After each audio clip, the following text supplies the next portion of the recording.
want Philly food? Yeah, let's do it. Over the middle and into the end zone. Zach Ertz for the touchdown.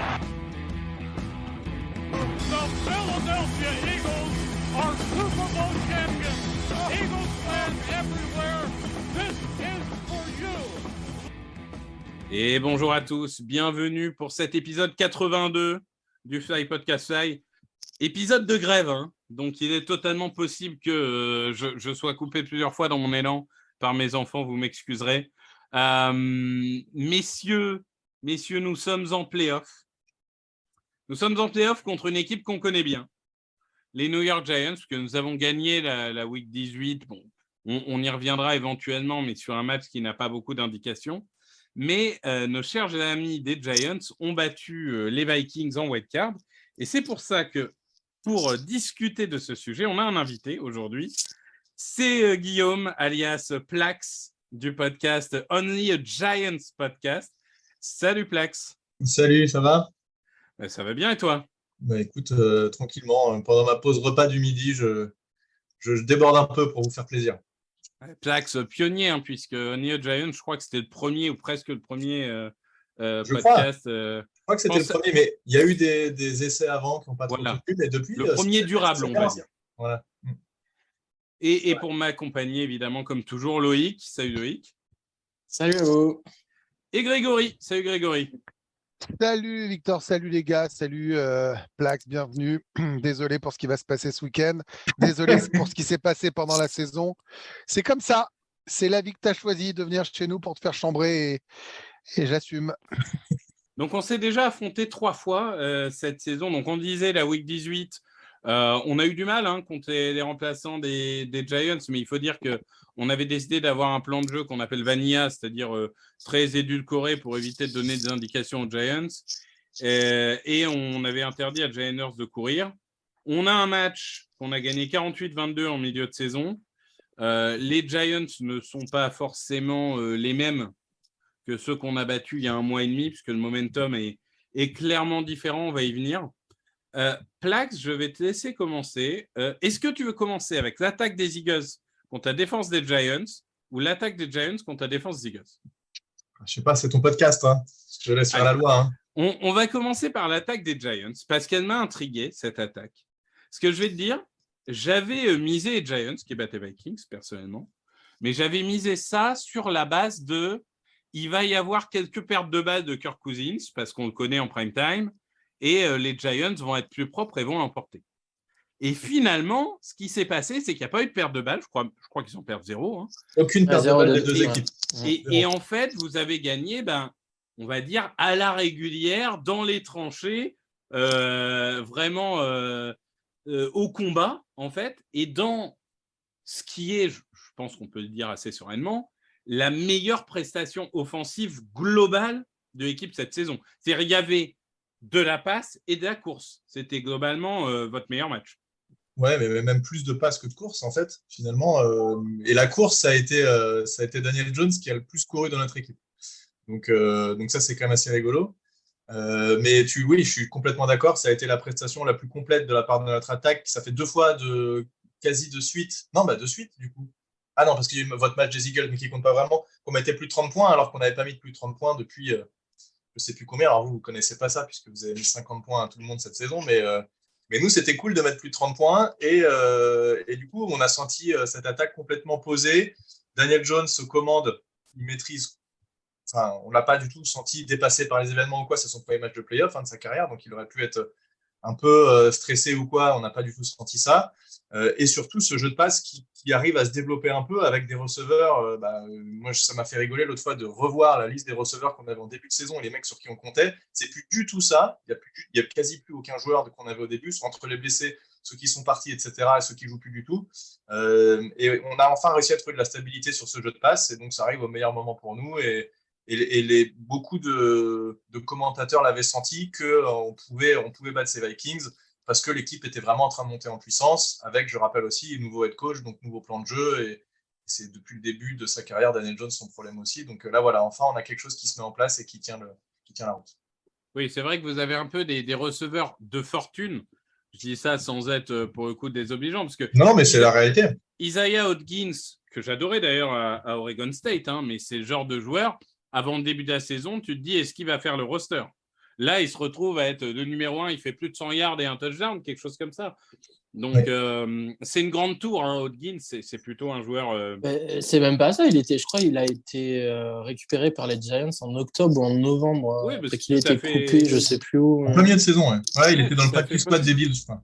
Voilà. C'est Travis Fulgham. Non, mais c'est assez incroyable. C'est un joueur vraiment physique, donc intéressant.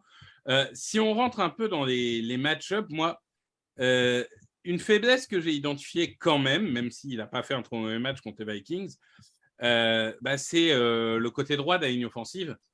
Evan Neal, il a une saison rookie qui est difficile, ce qui n'est pas une indication sur la suite de sa carrière, parce qu'on se souvient qu'Andrew Thomas avait une saison rookie difficile et que derrière, il est passé au niveau All-Pro.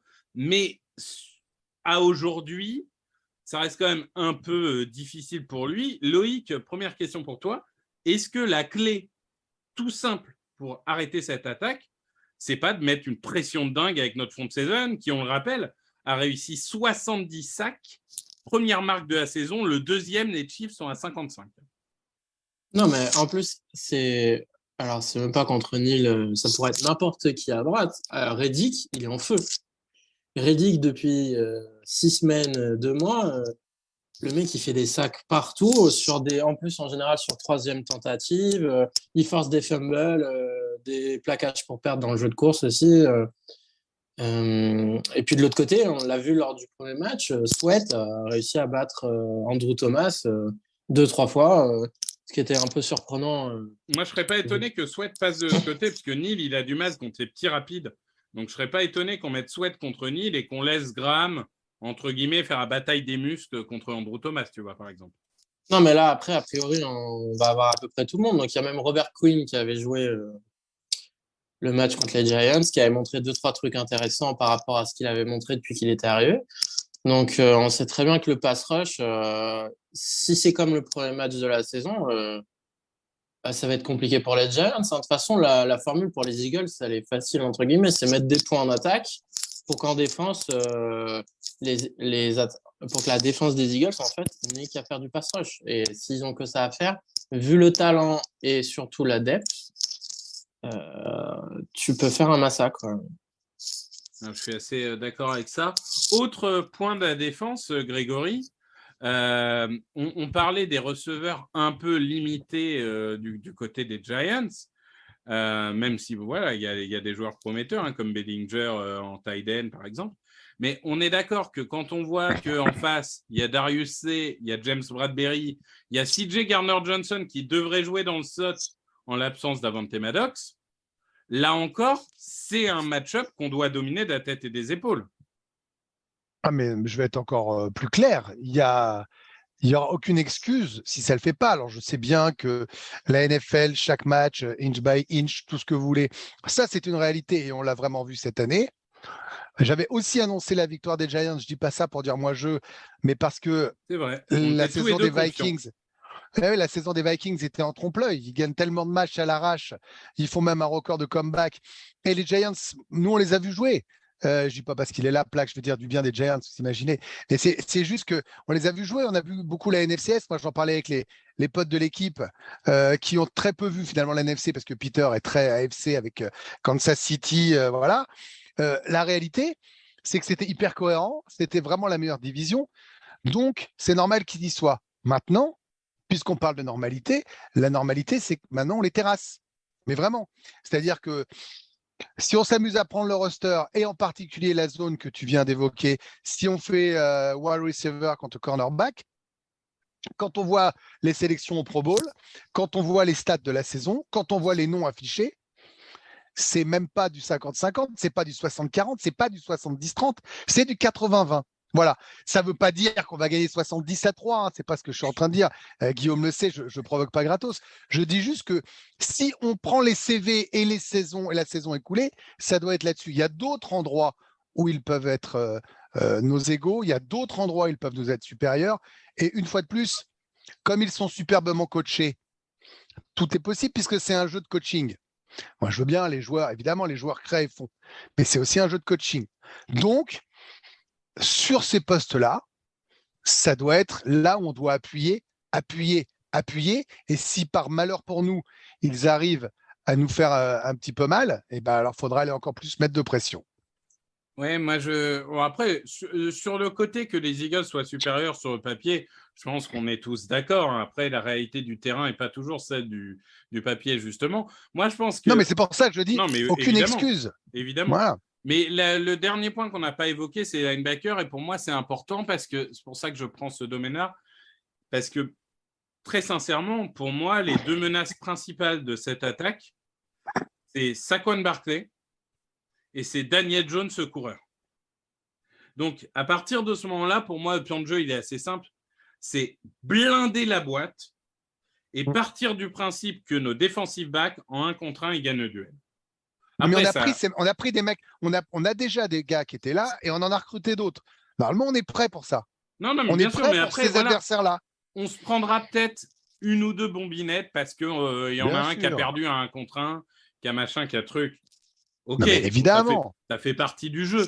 Mais tu parles d'un certain Darius S qui est aux Darius S qui est un peu ces dernières semaines en difficulté. Mais, oui, mais c'est maintenant que ça compte. Moi, je veux bien qu'on chante sur les 4 dernières semaines. Mais bon, on est d'accord. Mais du coup, moi, ce que j'attends, c'est qu'on blinde la boîte, qu'on ait constamment 7 gars dedans, ou presque constamment 7 gars dedans. Si on est en 3 et 14, évidemment, on peut se permettre d'en mettre que 5. Hein, mais on va dire sur les premières et deuxièmes tentatives. Et qu'après, les defensive back fassent le boulot. Quoi. Attends, t'as confiance en Gannon pour qu'il fasse ça? Non, mais Gannon est une daube, je vous explique depuis 3 mois. Pourquoi je vois Toi, tu m'expliques que c'est un génie. Je sais pas si vous m'entendez génie. Parce que j'ai lagué. Ah, on a Greg qui... C'est bon, Greg, tu es revenu. Oui, je suis revenu. Je disais, pourquoi je voyais les Giants battre les Vikings?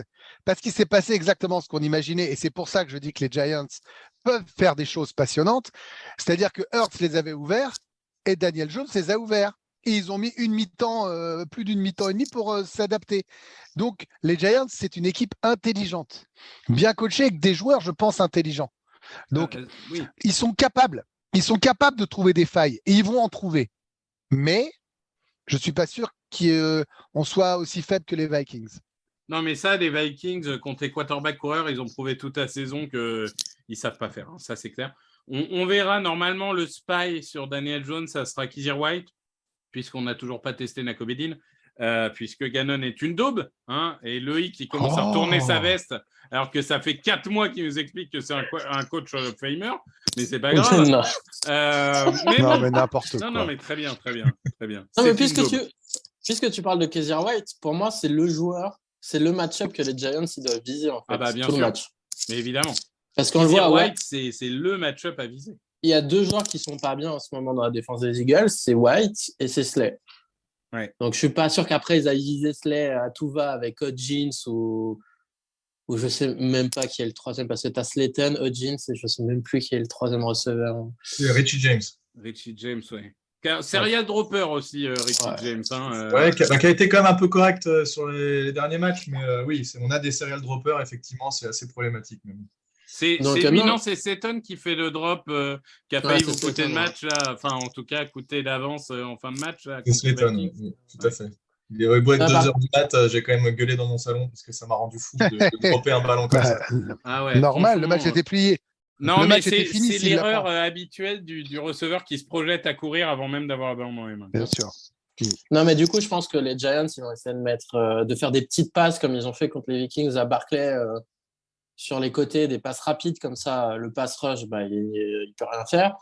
Et mettre Barkley en 1 contre 1 contre White et provoquer des big plays comme ça. Hein. De toute façon, des passes de 50 yards, c'est pas notre jeu. Contre les Vikings, c'est la première fois de la saison où on lance autant de passes de plus de 15-20 yards. Donc, ça nous était jamais arrivé avant de faire des big plays comme ça. On n'a jamais. Oui, j'ai vu que Daniel Jones, en pourcentage de passes de 20 yards au plus, bon, en même temps, pour faire des passes 20 yards au plus, il faut des mecs pour les catcher. Hein. Mais il est 58e sur 58, ce qui montre une volonté, de toute façon, dans le plan de jeu. Il n'y a pas une recherche. Du big play, en tout cas. Il faut que tu aies le temps de lancer aussi. Et comme tu l'as dit, il y avait quand même quelques trous dans cette O-line. Alors, tu parlais d'Evan Neal. Heureusement, Glowinski est en train de revenir au niveau pour lequel on l'a récupéré. Donc, il est assez correct à droite. Mais oui, il y a quelques failles à exploiter dans notre line. Par contre, vous parliez du plan de jeu. C'est clair que notre plan de jeu contre vous ne sera pas le même que celui contre les Vikings. On avait, je pense, identifié assez facilement que leur défense contre la passe n'était pas terrible. La question que je vais vous poser, parce que c'était ce qui revenait pendant une bonne partie de la saison, c'est que vous, contre la course, c'était pas ouf non plus. Vous aviez récupéré, je ne sais plus, Ndamu Kongsu et je ne sais plus qui. Et Linval Joseph. Voilà, qu'est-ce que ça donne tu maintenant, t'en votre souviens défense quand même intérieure? de Linval Ouais, mais je Joseph. me souvenais plus que c'était lui que vous aviez récupéré. Bah, quand même, tu as des souvenirs avec Linval. Il n'a pas une bague chez vous d'ailleurs? Ah, je me souviens pas s'il était là quand on a gagné le Super Bowl, mais oui, il a été chez nous, effectivement.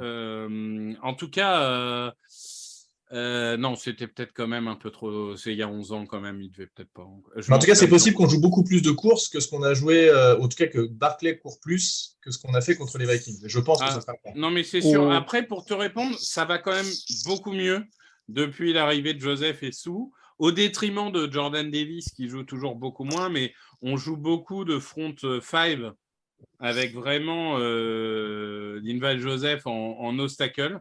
Je confirme, hein, il était là en 2011. Et il est même titulaire sur 15 matchs, tu vois.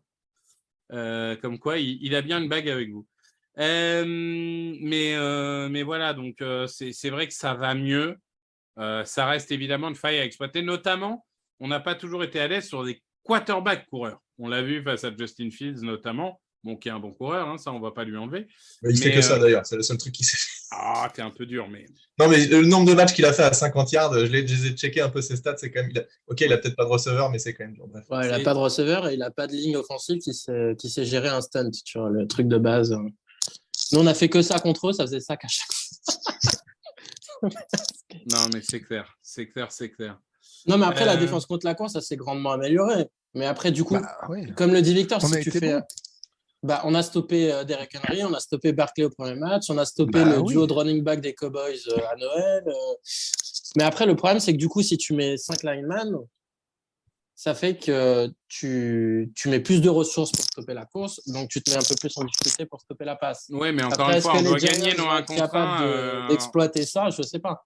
Oui, mais sauf que la réalité, c'est que comme tu dois gagner tes 1 contre 1 avec tes corners, tu as le droit aussi de leur faire confiance et d'imaginer qu'ils vont gagner un maximum de 50-50 et de renforcer là. En plus, notre staff, notre board avait imaginé, je pense, une rencontre contre les Giants. Enfin, je ne sais pas si c'est contre les Giants précisément ou d'autres, mais vu comment on a recruté les vets de la 10e ou 11e journée, vu là où ils avaient identifié les faiblesses et vu les adversaires potentiels, moi, je serais absolument pas surpris qu'ils aient projeté le scénario qu'on a aujourd'hui. Si nous, on l'avait vu avec Victor, imagine eux.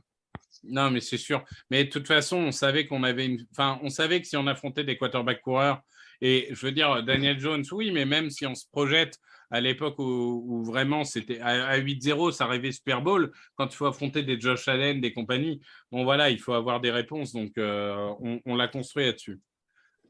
Pourtant, qui c'est qui parlait de ça? On n'arrêtait pas de me dire, mais non, on ne jouera pas de quarterback qui court en playoff. Oui, je pensais qu'en NFC, c'est pas moi, c'est papa, c'est pas moi. Il y a 5 semaines, je pensais qu'on ne jouerait pas de quarterback qui court. Écoute, je ne pensais pas que les Giants arriveraient à tenir avec un effectif aussi limité, et tant mieux pour eux qu'ils aient réussi. Encore une fois, Brian Daboll. C'est bien, vous êtes confiant, vous êtes super confiant, ça fait plaisir. Bien sûr qu'on est confiant. Et moi, je crois pas au karma, Guillaume. Donc, si tu veux, j'ai pas de problème. Brian Daboll, d'ailleurs, qui est le coach de l'année. Ce n'est même pas un débat. Ensuite, on va parler de notre attaque. C'est un débat. Non. C'est un débat. Non, c'est un débat. Non, c'est pas un débat. Si. Bon, on le fera une autre fois, mais c'est un débat. Donc, la défense des Giants contre l'attaque des Eagles. Défense, là encore, limitée si on regarde les noms. Sauf qu'en vrai, déjà, il y a un coordinateur défensif qui est un génie qui s'appelle Martin Dale, qu'on connaissait déjà à Baltimore. Moi, il y a 2 questions que j'ai à te poser, Plax. La première, c'est que ce qu'on a tous vu sur le terrain, mais que des insiders ont sorti en stats et ça corrobore, c'est que Martin Dale, il a quand même changé son approche depuis 4 ou 5 semaines. Maintenant que l'effectif est un peu revenu, on va dire, au complet avec Thibodeau, Ojulari, McKinney, même si Ojulari est day-to-day, je crois. Mais c'est-à-dire que vous êtes beaucoup moins agressif, beaucoup moins de blitz, beaucoup plus de zones, pour la simple et bonne raison qu'en fait, votre front fort, quand il est au complet et en forme, il n'a pas tellement besoin d'être agressif pour être efficace. Et s'il faut sortir un joueur, évidemment, On va parler de Dexter Lawrence, qui est un peu quand même le point d'ancrage de cette défense. Toi, comment tu la vois justement, cette évolution défensive et est-ce que pour toi, c'est aussi simple que ça? C'est-à-dire ce front fort doit gagner par lui-même et tout le reste joue plus ou moins en zone pour couvrir le terrain? Ouais, c'est vrai que tu as raison, on a fait plus de zones sur les dernières semaines, alors que c'était quasiment que du man-to-man pendant un bon paquet de la saison. Et de toute façon, Martindale, il était connu pour ça. En mettant beaucoup de pression, je crois qu'on faisait partie des équipes qui blitzaient le plus sans que ça se convertisse beaucoup en sac pour autant. Après, bon, il n'y a pas que les sacs, hein. Tu peux aussi perturber le jeu, ça peut suffire aussi parfois. Mais oui, la clé, tu l'as dit, c'est Dexter Lawrence. Il a mis la misère absolue à Bradbury, qui revenait de blessure, je crois, ou enfin, je ne sais plus, qui n'avait pas trop joué, le centre des Vikings. Il l'a mangé tout le match et ça a beaucoup joué dans la performance de notre défense qui a quand même subi beaucoup. Il y a quand même pour moi, une des clés aussi, c'est le retour d'Adoree Jackson qui va nous aider beaucoup parce que des receveurs, vous en avez à peu près 25 qui sont capables d'être receveurs 1 chez nous. Donc, c'est sûr que sans Adoree Jackson, je ne donnais pas beaucoup de chance aux Giants et à cette défense-là. Là, je pense que ça change un peu. On va être capable de bracket au moins un receveur, même si, bon, ça dépend sur qui on va le mettre. Mais on a vu quand même que Jefferson a été plutôt bien couvert contre les Vikings, même si, comme disent les Américains, c'est un peu pick or poison. On a accepté de couvrir Jefferson pour se prendre des yards par leur tight end. Par Hawkinson. Tu peux pas te couvrir tout le monde, c'est dur, on n'a pas assez de joueurs pour couvrir tout le monde, donc il faut choisir en se disant on va limiter la casse à un endroit et on sait qu'on va ouvrir une vanne à un autre. C'est un peu les vases communicants, mais voilà, il faut choisir. Donc sur vous, je dirais s'il faut couvrir quelqu'un, évidemment, c'est AJ Brown qui est le plus dangereux, je pense, avec McKinney aussi. Il était là au match aller contre vous? Non, je crois pas. Je crois qu'il était encore dans son accident de carte ou je sais plus quoi. Là. Connerie, ça, incroyable. Bref, bon, en tout cas, mais il est là. McKinney, est-ce qu'il va pas être de l'autre côté pour aider Moreau, par exemple? Je sais pas, mais en tout cas, ce qui s'est passé contre les Vikings, c'est qu'il y avait beaucoup de double team sur Jefferson. On a vu qu'il y avait un safety qui allait beaucoup aider le corner. Ça s'est beaucoup joué comme ça. Donc, je sais pas trop ce qu'ils vont faire contre vous, mais comme tu l'as dit, notre coordinateur, je suis persuadé qu'il va arriver avec un plan de jeu au moins correct et capable de se dire d'aller vraiment sur vos points faibles et d'essayer de limiter la casse au maximum. Et on n'aura pas le choix de toute façon de marquer des points parce que je ne pense pas que ce soit un match qui se joue à 13-10. À mon avis, ça ira plus haut que ça. Il faut qu'on soit capable de marquer des points, sinon on n'arrivera pas à suivre la cadence. Là-dessus, j'ai deux questions. La première, elle va être pour Greg. On change, on met Greg d'abord. On parlait justement là. Imaginons donc Adoree Jackson et sur A.J. Brown. Imaginons McKinney aide Moreau de l'autre côté pour Devonta Smith, admettons. Du coup, Dallas Goedert est seul. Imaginons McKinney vient défendre Dallas Goedert, ça laisse de la place pour Devonta Smith. Je vais faire une question volontairement provocatrice, mais est-ce qu'on n'a pas tout simplement trop d'armes pour cette défense? À un moment, tu es rattrapé par tes compétences et tes talents. Je pense, et je le dis sincèrement à Plaque, c'est pas de la provoque. Là, je pense, quand je dis ça, je pense qu'ils vont arriver dans leurs limites. C'est-à-dire que ce qu'ils ont réalisé, franchement, c'est exceptionnel, les Giants. La saison est exceptionnelle. Moi, je n'imaginais pas que Daniel Jones était capable de sortir un match de playoff comme il l'a fait, lucide, discipliné. Dabol va être dans la discussion du coach de l'année. Barclay est redevenu le coureur qu'il était. Très bien. Mais il y a un moment, tu es rattrapé par les gars que tu as en place. Et je trouve que nous, on a exactement suivi la ligne de conduite qu'on avait évoquée au tout début de la saison dans le podcast. C'est-à-dire qu'ensemble, on avait dit que si tout tournait bien, et on ne savait pas que ça allait bien tourner, on espérait, on avait des armes incroyables, de quoi faire un feu d'artifice. C'est-à-dire que être capable de couvrir nos deux receveurs stars, être capable de courir des dips sur Watkins, être capable de résister physiquement à Goedert, être capable d'arrêter nos coureurs, qui était la meilleure escouade de course, il n'y avait pas encore la grande saison de Sanders, c'était compliqué. Et comme Hurts est arrivé dans la course au MVP, je trouve que nécessairement, et ce n'est pas une critique contre les Giants, nécessairement, si on est à notre niveau, on est inarrêtable pour cette équipe, parce qu'on a trop d'armes offensives. Voilà, aussi simple que ça. Statistiquement, ils ne sont pas bons pour arrêter les tight ends, et on en a un qui aurait dû être pro bowler s'il n'y avait pas eu des blessures. Moi, je pense que ça va mettre peut-être un peu de temps à se mettre en route, C'est un peu brutal, pardon, Plaque, ça, mais je dis ce que je pense parce que tu es là-dessus. Je vais pas faire le faux d'Hersch. Et puis, si le résultat est inverse, je dirais j'ai eu tort. Mais je pense sincèrement qu'on a trop d'armes offensives pour cette défense des Giants. Et même pour trop d'équipes dans cette ligue. Alors, on verra parce qu'il restera que l'élite. Mais oui, pour répondre à ta question, je pense que si on est en 3e et 6, Hurts peut courir, Goddard peut enfoncer, on peut prendre une passe longue avec un de nos 2 gars et qu'ils ne peuvent pas nous résister. Ils peuvent tenir, mais je ne les vois pas scorer autant qu'on va le faire. Et d'ailleurs, Goddard, on rappelle, qui était 2e tight end dans toutes les métriques avancées cette saison, qui n'a pas été Pro Bowler puisque la fenêtre du Pro Bowl s'ouvre. Et si vous êtes blessé le jour où la fenêtre du Pro Bowl s'ouvre, vous n'avez pas le droit de recevoir des votes. Ce qui est quand même. Mais j'insiste, je le dis. J'insiste, je le disais à Plax tout à l'heure, autant parfois on chambre, tu vois, tout à l'heure. Là, je pense encore plus sincèrement ce que je dis, c'est-à-dire que ce soit là, eux par rapport à leurs blessures et leur effectif, et nous par rapport à nos armes, où on s'est remis à l'endroit. Voilà, je pense vraiment ce que je dis. Tu demanderas à Victor, qui écoute de temps en temps notre podcast, on est assez lucide sur le fait que sur le papier, les Giants sont clairement en dessous des Eagles. Et si on joue le match à Football Manager, on perd 100% du temps, il n'y a pas de doute. Après, oui, non, mais on est bien d'accord. Non, mais après, on sait bien que c'est pas Football Manager. De l'avouer que Thiergo. On sent que Thiergo, ça lui fait mal de dire que vous n'êtes pas favori sur le papier. Évidemment, je ne doute pas qu'il ressortira son hashtag « On va les défoncer », qui est son signature move. Mais il a raison. Non, mais regarde, l'an dernier, Victor, l'an dernier, on disait qu'on allait se faire battre par les Bucks. Dans le podcast, on n'annonçait pas. Mais dans vraiment. Le podcast, on a annoncé Victor Eagles. Voilà, il peut se passer 1000 choses. Un match, tu peux avoir des blessures, tu peux avoir un jour de grâce. Mais je réponds à ta question telle que je pense. Non, mais je suis d'accord avec ça. Et autant c'est pas 80-20, autant c'est sûr qu'on est favori. Mais votre quarterback, il en est où du coup parce que il est même plus sur la liste des blessés, donc théoriquement. D'accord, donc il est à 100%. Il est à 100%. Théoriquement, il est à 100%. Non. Loïc, autre question pour toi. Lors du fameux 48-22, on avait fait 253 yards au sol. Est-ce que la clé, c'est aussi de ne pas prendre de risques, de commencer par installer le jeu au sol, ce qu'on n'a pas fait ces dernières semaines, et si ça marche, continuer à pilonner encore et toujours au sol? Mais non, je te l'ai déjà dit, je ne suis pas d'accord avec ça. Tu n'es pas d'accord pour gagner des matchs, c'est ça? Mais non, mais comment ils ont gagné des matchs depuis le début de saison? Passe.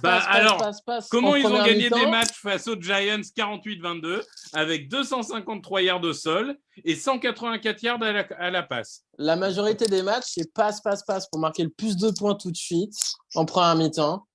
T'étais de loin en tout cas avant les blessures de Hurts, l'équipe qui marquait le plus de points en première mi-temps. Il y avait un monde entre les Eagles et les Chiefs par exemple. Et après, en fait, plus tu mets de points tout de suite, plus pour une équipe des Giants, ça devient super compliqué parce que tu te retrouves à devoir passer plus que ce qu'ils voudraient. Du coup, ça favorise ton pass rush parce qu'on a parlé des edges, mais on a aussi Hargrave au milieu qui est en feu. Donc, de toute façon, offensivement, pour moi, c'est simple, entre guillemets, je le dis depuis des semaines, on est notre pire ennemi. Fais la statue, Loïc, quand tu parles. Oui, on est notre pire ennemi. Donc, si on fait un match à 0 turnover, pour moi, je ne vois pas comment on perd. Par contre, si on fait comme on a pu faire plusieurs fois, on fait un match à 4 ou 5 turnovers, là, tout de suite, peu importe contre qui on joue, on va être en galère. Oui, mais ça, Loïc, moi, je veux bien, mais c'est valable pour toutes les équipes NFL. Oui. Donc, si c'est pour me dire, si on perd des ballons, on va perdre. Sauf si tu affrontes les Chargers, où là, tu peux perdre 5 ballons et gagner.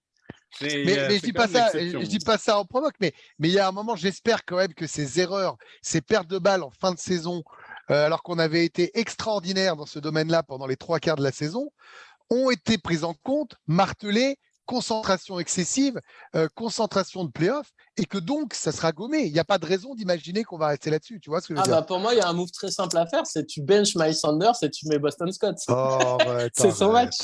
Ah oui, tout le monde s'en fout de Boston Scott. On va être obligé de parler de ça. Pas nous, on s'en fout pas.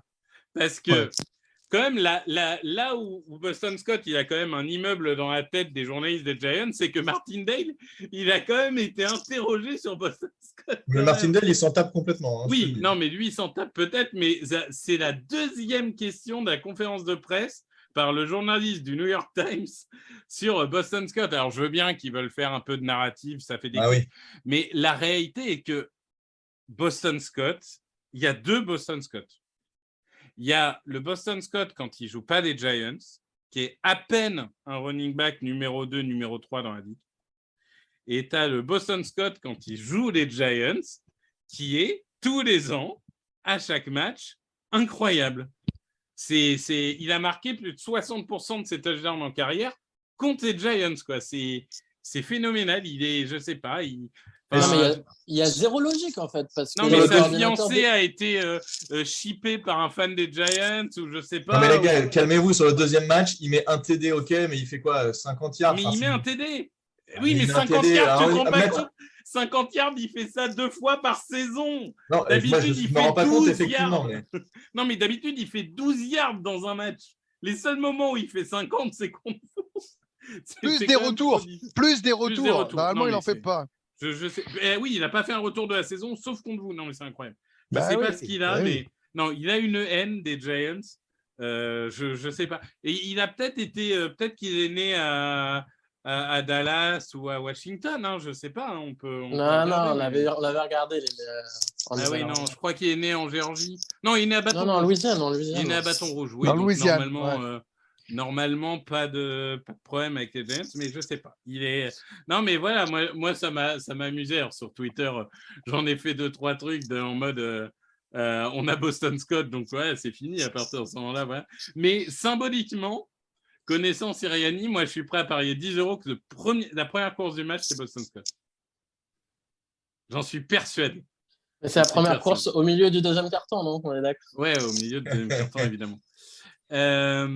Dernier point qu'on n'a pas forcément évoqué, après on fera les pronos, mais une grande faiblesse chez nous, Plax, c'est les équipes spéciales. Hein. On n'a pas de punter et on n'a pas de retourneur, sauf Boston Scott contre les Giants. Contre les Giants. Et vous, au niveau des équipes spéciales, c'est quand même pas tout mal. Bon, après, vous avez un punter qui est un peu irrégulier quand même. Ouais, alors on a un punter qui est irrégulier, mais ça va. Sur les derniers matchs, il était bon. Et sur le tout dernier match, il n'a quasiment pas eu besoin de punter. Donc ça, c'est encore mieux. Quand tu n'as pas besoin de punter, c'est que normalement, c'est bon signe. Sur les field goals, il n'y a pas trop de problème. Gano est tranquille. Là, on a des problèmes. C'est plus sur la couverture de return où là, c'est compliqué. Donc les kick-offs et les punts. Si jamais le ballon ne sort pas des limites du terrain, pendant un temps, et parce que je crois me rappeler que contre les Panthers, on fait un fumble sur le premier kick-off return. On arrive à provoquer un fumble. Donc, on s'est dit, c'est une bonne idée. On va essayer de faire ça. Ça nous met un bon momentum.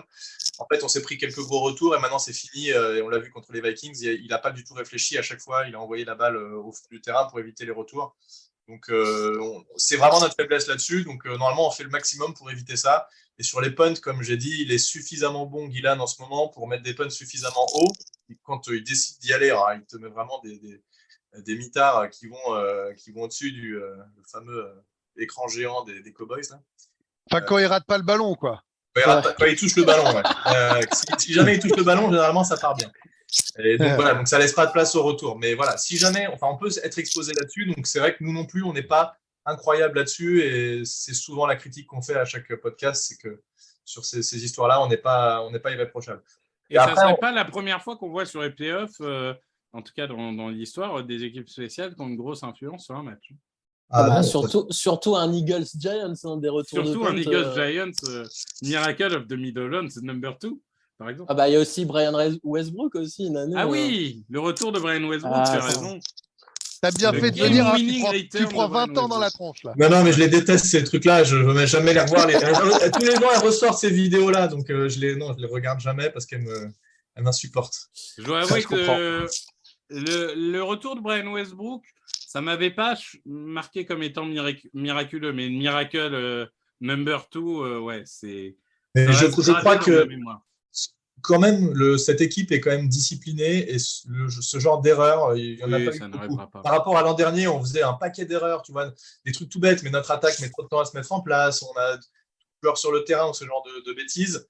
Voilà, on l'a vu plusieurs fois. Typiquement, le truc de base, c'est Saquon Barkley reste dans les limites du terrain pour permettre au chrono de s'écouler, ce genre de trucs-là. Donc, les petits détails-là sont quand même plutôt bien gérés. Mais j'imagine là où qu'il faut il a mettre un raison, punt en touche, ils vont le faire. Là où il a raison, c'est que moi, je les ai vus à Tottenham. J'étais sur place quand ils ont t'étais battu. là aussi Ouais, j'étais là quand ils ont battu les Packers. Et, et puis, ce match de playoff les special teams, c'est souvent de la discipline. Et ils sont super disciplinés. Bien coaché, on l'a dit, et super disciplinés.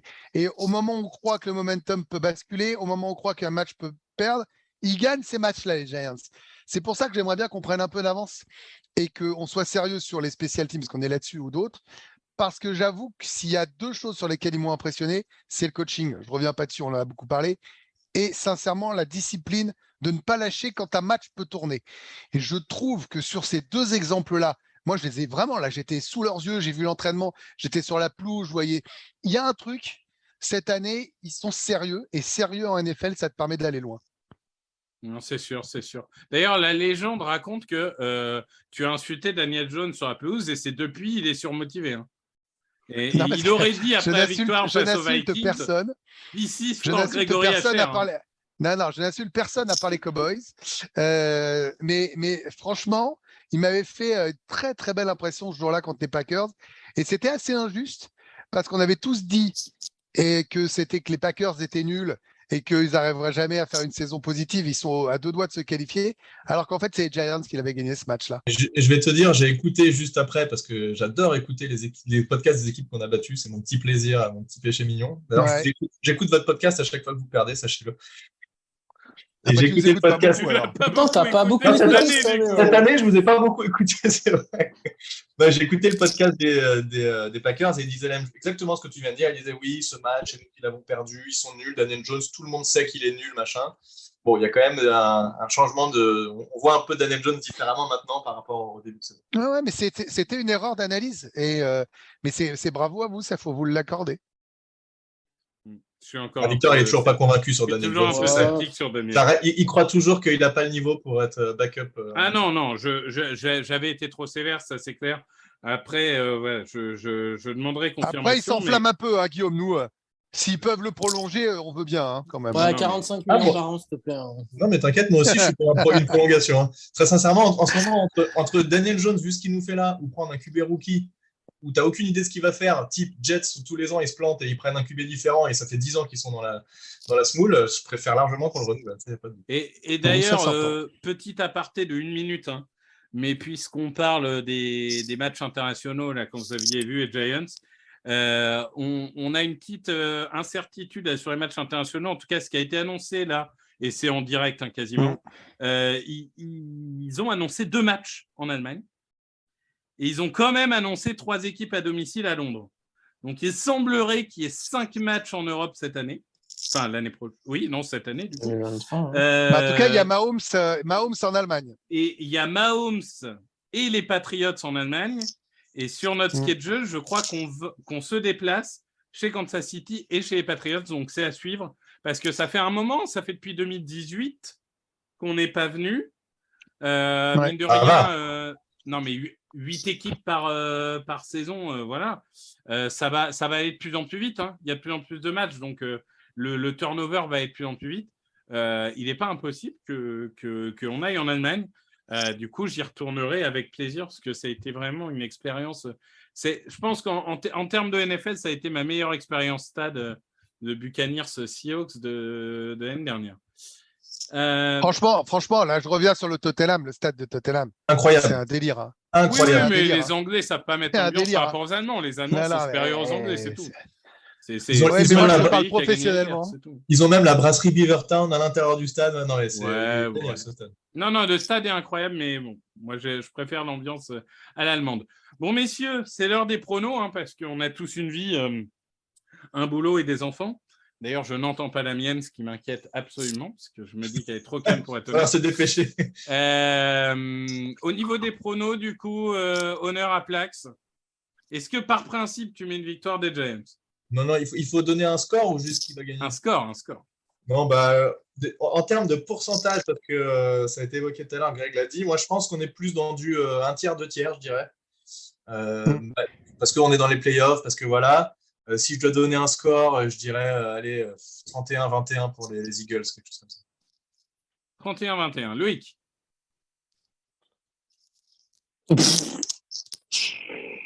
D'accord. Greg. Moi, je vais rester cohérent par rapport à ce que j'ai dit tout au long du podcast. 50-0. 3-17. Non, 43, mais c'est 17. pas pour être fanfaron. Je pense que j'ai dit. Maintenant, après, c'est un match de play-off. Et j'ai dit répéter qu'ils étaient bien coachés et qu'ils m'ont surpris. Donc, non, il n'y aura pas le 43-17. Calme-toi, Loïc. Mais je pense qu'ils n'auront pas la dureté pour nous tenir tout le long. Donc, 34-24. J'avais 30-24 en tête. Donc, j'avais 30-24. Donc, on est tous à peu près dans les mêmes eaux. Ouais. Loïc, surprends-nous. Moi, j'annonce une victoire des Giants. Non, mais par contre, on n'en a pas parlé, mais à voir dans quel état sera Lane Johnson aussi, parce que c'est pour moi, ça décide à quel point ça va être serré ou non, je pense. Apparemment, enfin, lui dit qu'il va jouer, mais les joueurs disent toujours qu'ils vont jouer.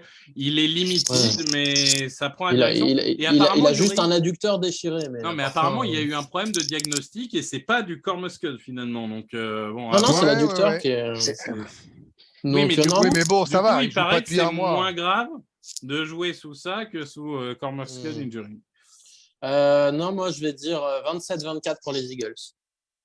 Ok. Donc, Avec un petit score field goal le à la- plus serré qui soit. Non, Avec un s'il petit te plaît. field goal à la dernière seconde. Tout, mais pas ça. Je préfère que vous Alors- nous mettiez 15 points que ça. Est-ce qu'on est d'accord que si on a un field goal de 61 yards, On y les va. Giants, c'est l'équipe pour laquelle on est le plus confiant pour Mais le même mettre. 82 yards si tu veux. Mais c'est peu Parce importe la que longueur. vous avez pris une autre en 2017, mais les Vikings, il fait combien de yards celui que vous prenez en saison régulière? Je sais pas, dans les 60 aussi, on avait Ouais. pris les Panthers, Graham Gano qui Ah met oui, c'est 63. vrai. Ouais, c'est Non, vrai. mais ça, c'est le classique. Hein, de toute façon, si ça finit sur un field goal et qu'il y a 70 yards à mettre, je pense que vous le mettez sans souci. Ok, bon, bah, ça, c'est bon à savoir. C'est bon à savoir. Eh bien, écoutez, messieurs, merci à tous.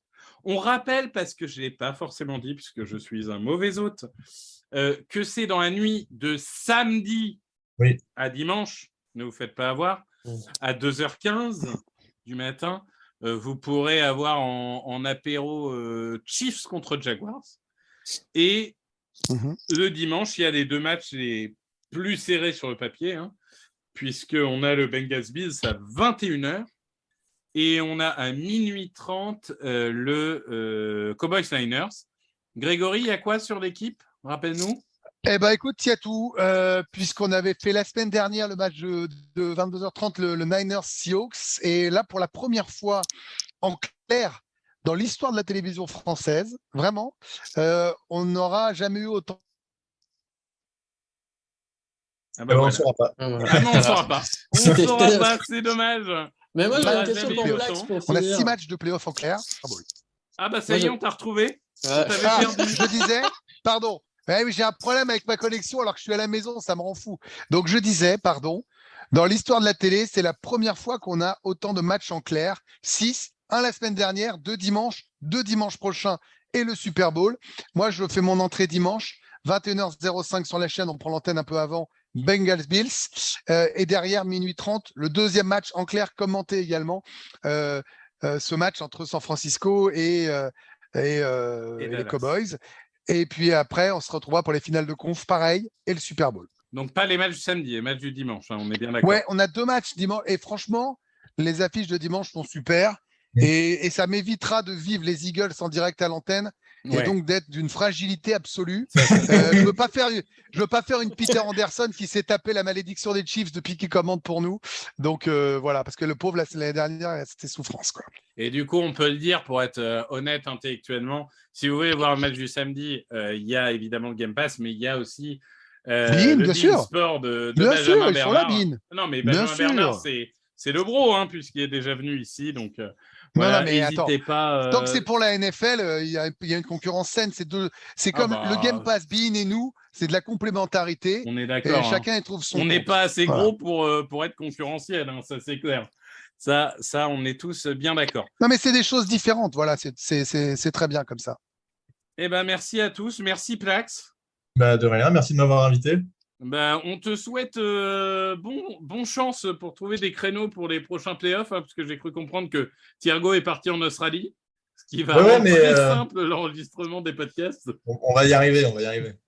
Donc, et puis surtout, bonne draft, hein. Draft, parce qu'il ne vous restera plus que ça à jouer à partir de lundi. Quoi. Tu sais, franchement, rien que le fait d'être allé en playoff, avoir gagné un match, c'est tellement au-dessus de toutes nos attentes. Mais franchement, évidemment, depuis 2011. Hein. Non, mais évidemment, tu mens. C'est mieux que les Eagles l'année dernière. Mais par contre, ce que je peux te dire, c'est que si on vous bat, alors là, mais vous allez nous entendre, mais comme jamais. Alors là, c'est normal. C'est normal. C'est normal. Ça fait partie du jeu. Ça, c'est normal. Et moi, honnêtement, je préfère perdre contre vous que contre les Cowboys. Mais ça, c'est autre chose. Mais de toute façon, on ne perdra pas. Donc la discussion est rigolote. Exactement. On perdra contre les 49ers au tour d'après, vous inquiétez pas. Bon, merci à tous en tout cas. Très bien. Et on se retrouve la semaine prochaine. Ciao. Salut. Ciao. Bonne draft. Open with a throw and a pass picked off by Dawkins. Brian Dawkins with the interception. And Dawkins is down to the 10.